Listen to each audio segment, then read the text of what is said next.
صحيت لقيت رقبتك معلقة على جنب، إياك ترجعها بالعافية.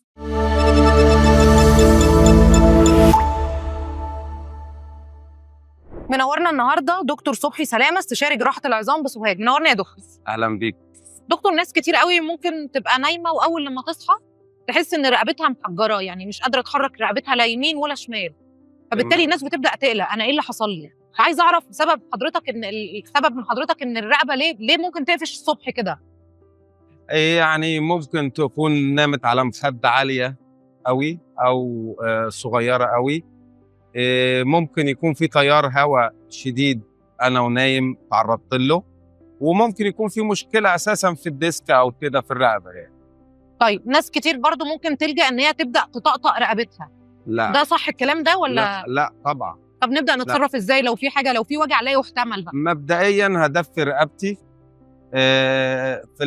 ممكن اخد علاجات زي الكلوروكسازون، الباراسيتامول، مع بعض بيجيبوا افكت كويس قوي، بس الكلام ده بياخد يوم او 2. بس اول حاجه هعملها انا في البيت ان انا ادفي رقبتي بحاجه صوف، بقربة ميه سخنه، اي حاجه دفي. طيب ولو الوجع استمر ابدا اخد الادويه اللي حضرتك ذكرتها طبعا. ولا باخد الادويه بادئ ببدء كده من غير ما يعني ابدا اعمل الاحترازات اللي حضرتك قلت عليها؟ هو في الاول بجرب الدفيان لوحده، بس لو قعدت معايا هحتاج ان انا اضيف الادويه. طيب بما ان حضرتك ذكرت ان السبب الشائع للموضوع ده ان حد ممكن يكون نايم على مخده اعلى شويه، او العيب بيبقى في المخده، مواصفات المخده الصح او مش مواصفات المخده الصح، ليه ازاي اقدر اجيب مخده واضمن ان هي مش هتوجع لي رقبتي اول لما اصحى؟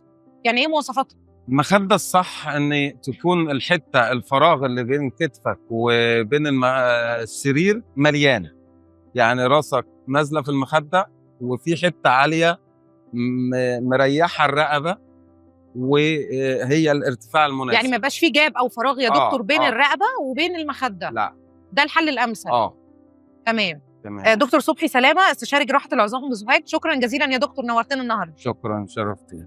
ودي كانت حلقتنا من برنامجكم على الديسك، كل ما يخص طب العظام مع افضل الخبراء.